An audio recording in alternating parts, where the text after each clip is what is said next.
Alright, go.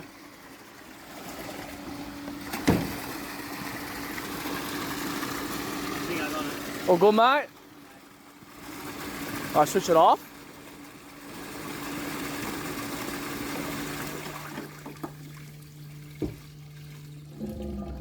Mate, that pump just kicked back. Look at the pile of leaves at the bottom.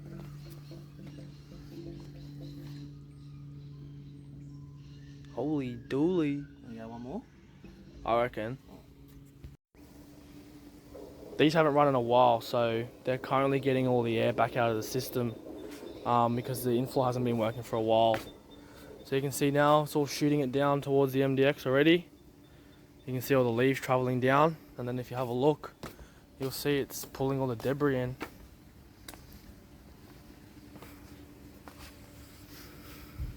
There you go, you can see all the leaves getting caught straight in the MDX. Gone.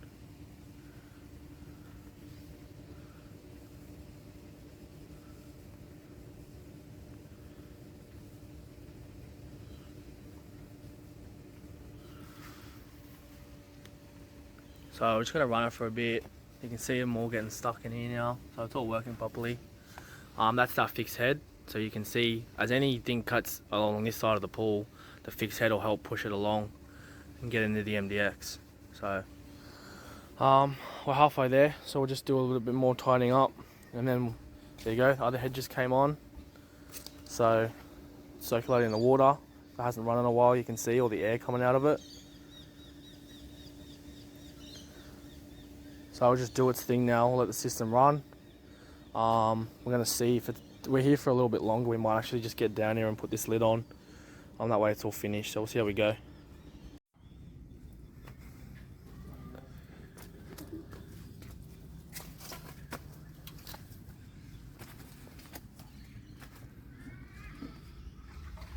Yeah, now listen boys, don't go too tight. You know, if you're too tight, I can't get it off. Can't get my grips on this one.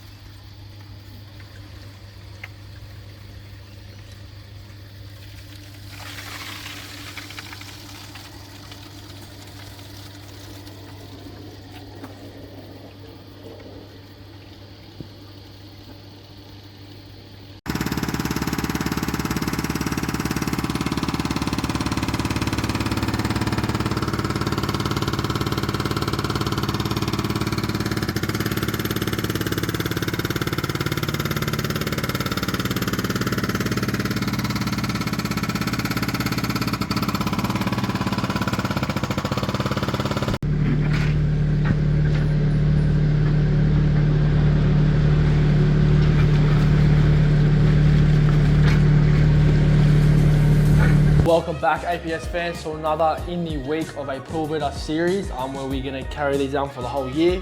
Hopefully if everything goes to plan. But if you're new here, then thank you guys for tuning in. There's a heap more videos that we've done starting from January 1st all the way through to now. I'm going to try and keep these running for the rest of the year to keep you guys more up to date and in tune with what it's like behind the scenes of in the pool industry of building swimming pools, luxury swimming pools. On this week's episode, we're going to do something a little bit different than my normal construction videos. I'm going to do a little bit of a monthly recap now, talking about what we got stuck into for this month, where we are currently with our projects, what projects we have finished, and what projects we've now got going into. Some more exciting things coming for the year, what's ahead for March, and yeah, just some more information to keep you guys interested and keep you guys listening. Alrighty, so let's get started. So what we're going to do in this episode is I'm going to talk about a couple of jobs that you guys have been following us with lately. So you would have been following the Thornleigh project and the North Rocks project. So I touched in last week's episode, North Rocks now is pretty much fully wrapped up for stage 1. So you would have seen we poured the concrete beam, we've now put the structural lids over the top of the pool, and the pool is now sealed off. So now the builders are going to come in, build the house. So we effectively won't be going back there now until the house is pretty much finished. And we'll do stage 2 where we're going to do more concrete works. And then potentially we'll be doing the tiling and the landscape there. Other than that, I'm going to talk a little bit about the Thornleigh project. So we're going to touch on the where we're up to so far with the project and how things are traveling along. And I'm also going to touch on the tree, and we're actually going to talk about the tree in this episode. Other than that, we've obviously got a couple of existing projects that we are carrying on from last year. So we had the project in Kellyville. You saw a short little snippet of that in last week's episode where I was putting in the Aussie underground blanket roller. So that's the electric one with the tile lids. That job's moving along pretty well. We've had a little bit of setback the past 2 weeks. I'll touch on that as we move into this episode a bit more. And we've also got a job that we did like 3 years ago now, which was a job at Homebush. So the boys were there for the last week now. I don't know if you will remember it, but we did do a fair bit of extensive concrete work there towards the end of last year to get him up to a stage where he could use the pool for Christmas. But now we're doing stage 2 of the landscape to get him all finished and wrapped up. But anyway, let's get stuck into it. And we might start off with talking about the Thornleigh project. So we've touched on a little bit of a issue down there we had with a tree falling over. So just to expand on it a little bit more, we had quite an extensive long DA process to get that swimming pool through DA. The DA took, I think it was on the 11 months to get the project through. Effectively, to keep it sort of short and simple, what it was is the client has had a pool there now for the past 30 years, which they actually built while they were still living there. So they've lived in that house forever. Now, the elderly lady who lives there was just having too many issues with the swimming pool. You would have seen it in this, the episodes as we were breaking down the deconstruction of the pool. There was a lot of issues. It's a 30-year-old pool. So she got us in there to come do a quote, obviously to put a brand new pool in the old pool, and then try and rebuild the area to more of a modern sort of standard, but more functional for her as well and for the rest of her family. So obviously we did the correct thing on that project. We didn't just go through the process of not doing a council approval for it and just sort of swapping it in and out and doing it sort of under the hush-hush. We didn't do that. We did the proper works and we got the DA approved. The only issue is that tree was a real headache to get that DA through. So pretty much what was happening is there was conversations going back and forth between the arborist and the council about whether that we were allowed to obviously remove the swimming pool that was there to put a new one in because of how close the existing swimming pool was to the tree. Now this tree was huge. Now that area of that neighborhood have had extensive issues in the past with very large trees such as that sort actually falling over and damaging other houses. I'm not just saying that to make it sound better than what it is, but effectively that street that we're working on, the whole family actually lives on 3 houses. So there's a family that we are working on doing a swimming pool. The next door, her brother lives there. And then the house again next door, her other brother lives there. So they've been living there for 30 plus years. That's where they've grown up. They've never moved anywhere else. There was extensive communication previously back and forth about getting this tree removed because of how large it is and how close it is to their house and the neighbor's house. Obviously, council and arborist reports wouldn't allow the tree to be removed just because it was, from what I heard, the tree was actually 1 meter outside the zone of what they call is in you are effectively allowed to remove a tree because it's too dangerous to your house. So they were never able to get permission for removal of the tree. Now, with the building the swimming pool, the council and the arborist didn't really have the legal right to not allow her to do the renovation on the pool because the pool was already there. Now, they tried to argue the fact that we couldn't put a new pool in just because of the fact of there was a tree inside of a protection zone. Now, what obviously our argument was and what the homeowner's argument was is, yes, we understand that, but we have a swimming pool that is there and we want to rebuild the swimming pool. Like, that's what we want to do. They can't not allow you to, they can't tell you to remove a swimming pool because it's inside a tree protection zone if it was built 30 years ago. Just can't happen. It doesn't work like that. So all of the correct procedures were done to be able to get the swimming pool approved and the construction part, we had to have a arborist on site to inspect the area while we were working. Everything was pretty much satisfactory. We actually hadn't dug an extensive part to where the tree was yet.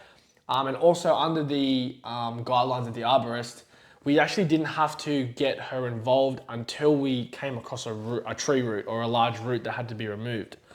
So pretty much what had happened is 2 days before the tree actually fell over, we obviously contacted the arborist and sent her an email saying, look, we're up to so-and-so stage of the project now. We think it's probably a good idea for you to come out just to do an inspection to make sure you're happy before we proceed on any further, which we did. We followed all of the standard procedures for working around the tree and things like that. Pretty much all we could really do was excavate the existing swimming pool hole, remove the material that was there, and then get ready to put a new pool in, which is pretty much what happened.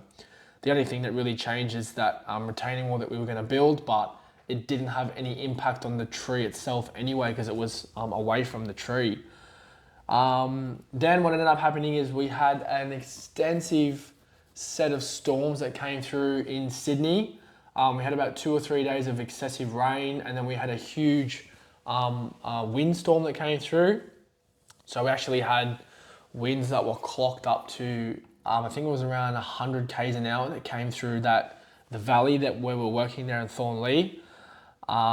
We had worked there that morning, so we were all there on site from about 7 till 10. And I pulled the pin at about 10 o'clock. It was just too much rain. There wasn't much we could do. I said, boys, let's go. We're gonna have to pack up and get out of here. There's nothing we can do.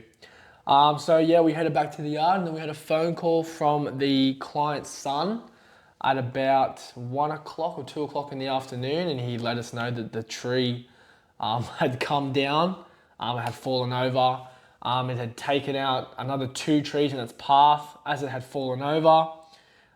It ripped the front deck and eaves off the next door neighbour's house, crashed through their carport, and then landed on their car that was under their carport. So I'm gonna add some videos, I'm gonna add some photos to these videos I'm going just to show you the extent of the damage. But this tree was enormous. It was massive. So pretty much the process from there, Dad headed straight down there that afternoon, just to go and check the site and make sure everything was safe in regards to the tree falling over, because we still had an open construction site. It was just now that we had a tree that had pretty much crashed down through the fence that was there. So he headed down there, SES was called, SES came, made the site pretty much safe. And then from there onwards, the SES just pretty much advised you that it's now up to your insurance company to do the rest of the work. So the tree was still there, the tree had to be removed. We had to pull down fencing now because the tree had come down and ripped all the timber retaining walls out that were still there. And then yeah, from there onwards, we just did the process of contacting the council, contacting the arborist, contacting our insurance company, and then just getting all of the relevant information that we needed to. Dad pretty much wrote up a report with documents, obviously stating from us and the arborist that, you know, everything that could have been done or should have been done was done properly. All the procedures that needed to be done were taken correctly. And then pretty much it just came down to a result of an act of natural disaster, the tree falling over. So from there onwards, we pretty much haven't heard anything else other than an insurance assessor came out from the next door neighbour's house just to get a report. I think he's asked for some arborist reports in relation to our works. And then from there on, now I guess it's just going to be a waiting game of what sort of happens from now onwards. I think what will probably end up happening is they will obviously seek the arborist report. The arborist will give that report. The council will probably be involved in somewhat because of the DA of the construction site. And then from there onwards, I think it's just going to be a to and fro, back and forth of where it goes. And you know what insurance companies are like. They're going to try and find any avenue they can to make it that it's not their responsibility to pay for things. And but other than that, that job is now moving, I think, at a probably pretty good reasonable pace now. I'm hopefully want to pour concrete there on Thursday. We've still got a blanket roller, inbuilt blanket roller to install. We're doing another one there, one of these Aussie undercover ones, just for the ease of the client. She's quite an elderly lady. We already had a blanket roller sold on the job, an underground roller, and obviously we offered her this electric, obviously, model, and she said, yeah, I think that'd be really good. So other than that, project's moving along very well, I think, at the moment. Still a challenging site, going up and down the driveway, to and fro from the front yard. There's only one sort of way in there now, but the job's quite extensive now, quite an extensive job. Let's talk about now our other jobbing. So this is the job for my uncle. So this is a family job. So this is way, way, way outside our area, way outside. He lives all the way up in, you probably won't even know, but an area called Belimbla Park. Now we're building a 11.8 cross trainer with a beach zone. So these beach zones are awesome. I think I'd highly recommend one. They're such a good addition to a pool, especially if you've got young children. But yep, so we got excavation was finished there last week. Excavation was done. Because it's being a job that's so far away, I'm just trying to get a couple of these other jobs to a point where I'm sort of happy, like they're almost finished and almost done. As I want to be able to, when we go up there, just spend like a week up there. Now, I'm not sure, I don't think all of us are going to stay up there, but if potentially I do decide to stay up there, or a couple of the boys do, there's a little hotel up the road anyway. But if we do, I just want to be able to focus on that project, and then if we can leave tools there and things like that. We don't have to keep unpacking and packing stuff away. It's not too bad of a drive. Like, it's not insanely out of the way, but it's still a long trip, especially on the way home, coming back through the Northern Road in Penrith. It's quite a lot of traffic. So you'll be on borderline nearly 2 hours, probably drive home from there, probably just on. Especially if you've got to go back to the yard and restock or whatever, same thing in the morning, things like that. But yeah, we'll see how it goes. So we're going to try and get to that job sometime this week to do the pre-plumb. The pool's sitting there now. Compass delivered it for us. So told me in a pool, we don't have a trailer big enough for that. So yep, that's there. Got to get that pool pre-plumbed. Got to get the screed done still, so we can pop the pool in. So we'll get to that project. We'll get some content of that one.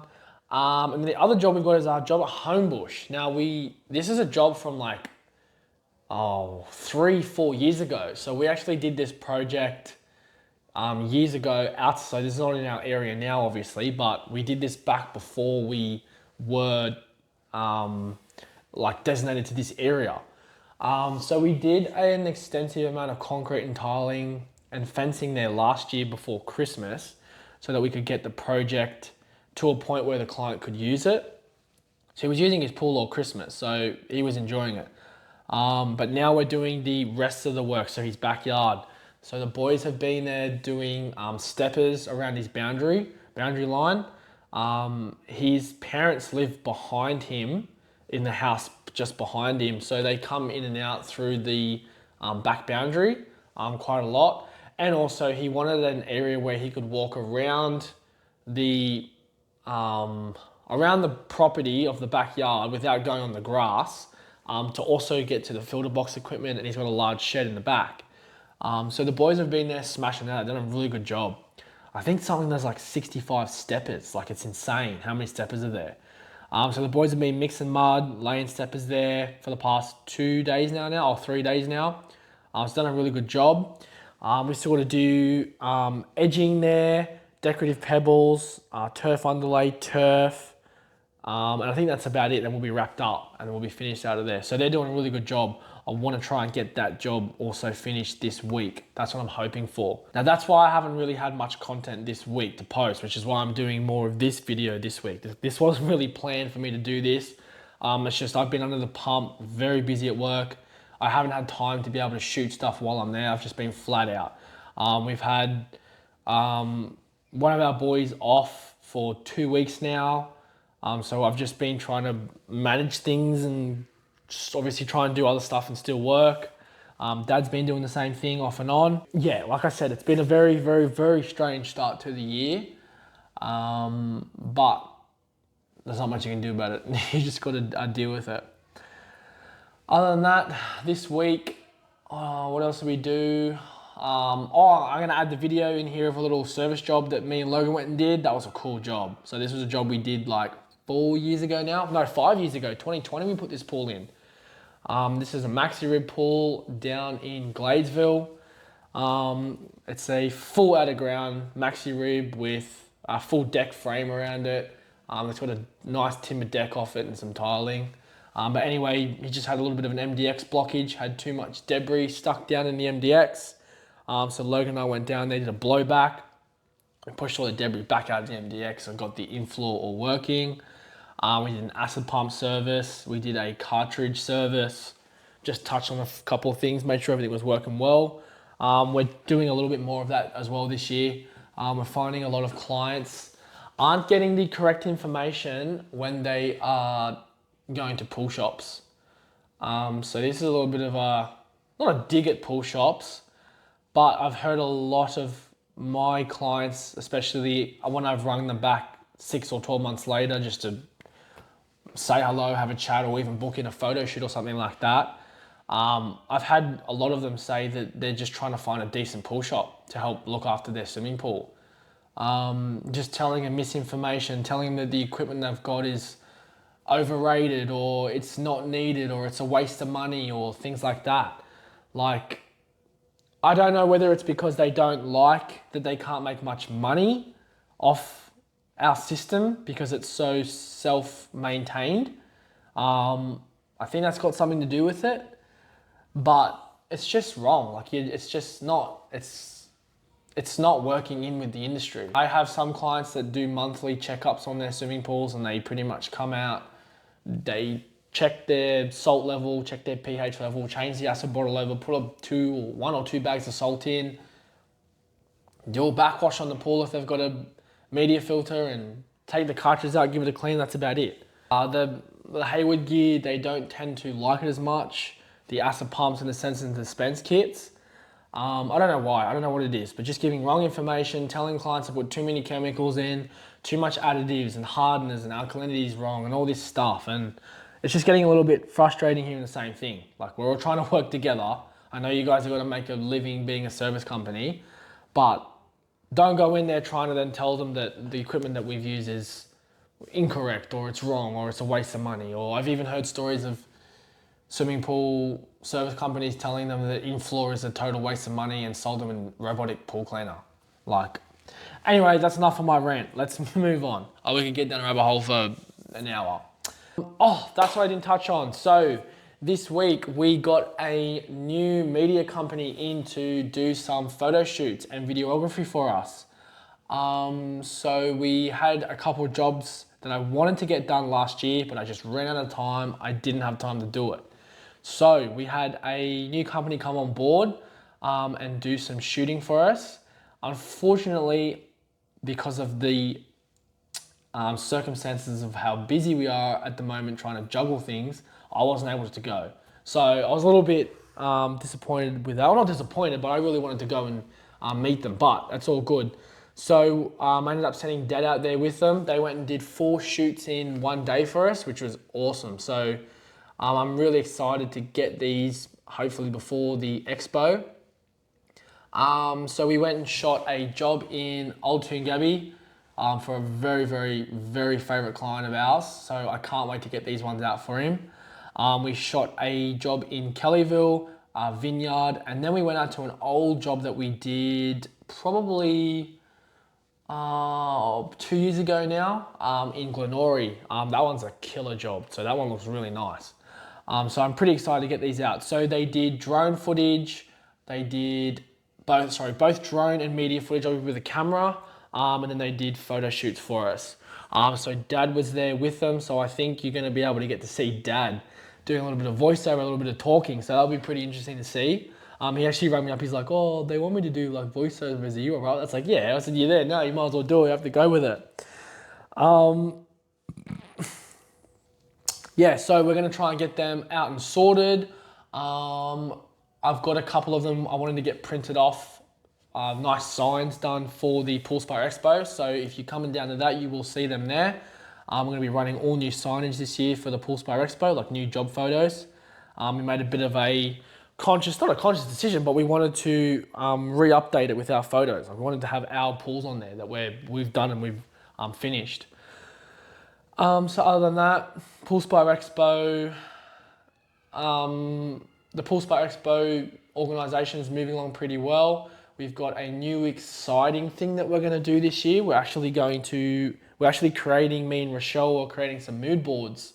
So what we're going to do is we're going to get a photo of the project that we've got, and then we're going to put the materials of the actual project there so you can touch it and see it just below it on the on a board.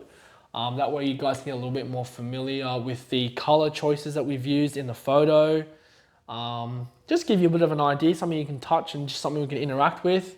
So I'm pretty excited on that. That was pretty cool. You'll see just behind me up here all of the colors samples that we've got. So that's the same thing. We're going to put like the color sample, the tile that we used, some features of the job that we've used, whether it's been AstroTurf or timber decking or something like that.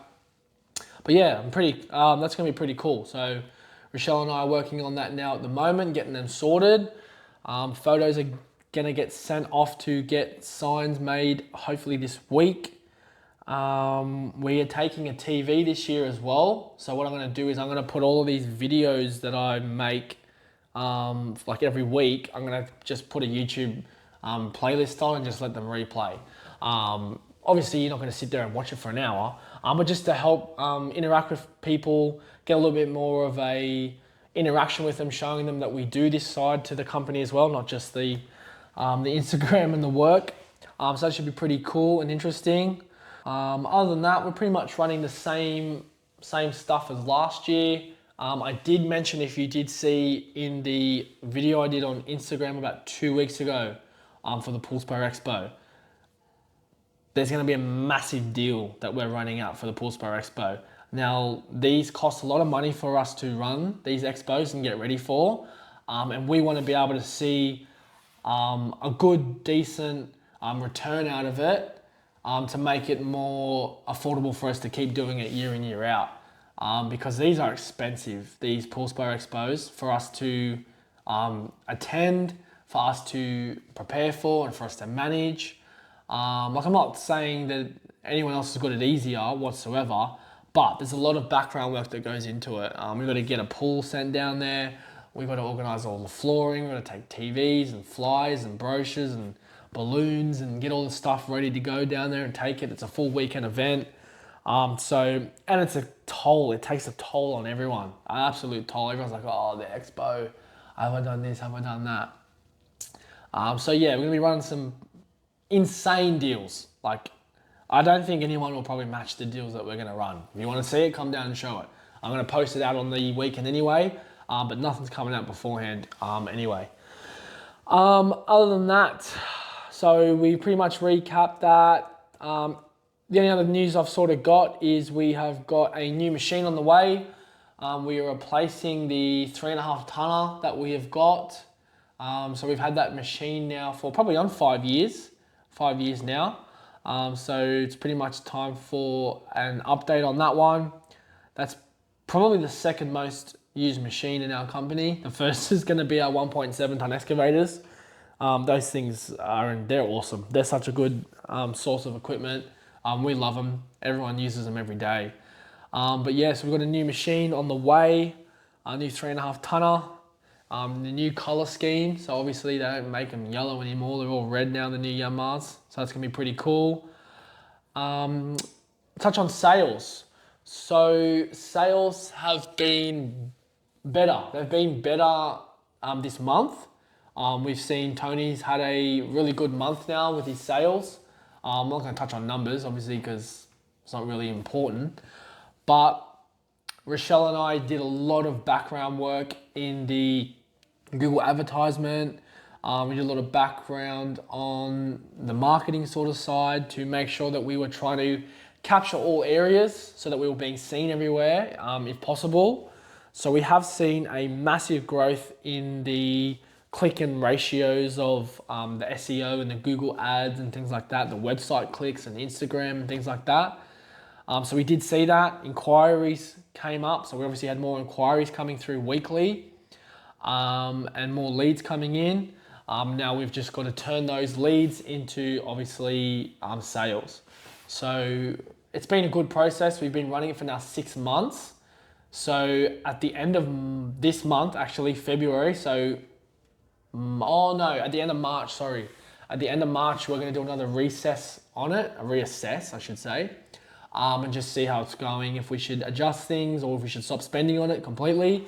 Obviously, it all depends on how the Pool Spa Expo goes. If we have a really good year, we can probably back off it a little bit just so we're not bringing in too many leads for no reason.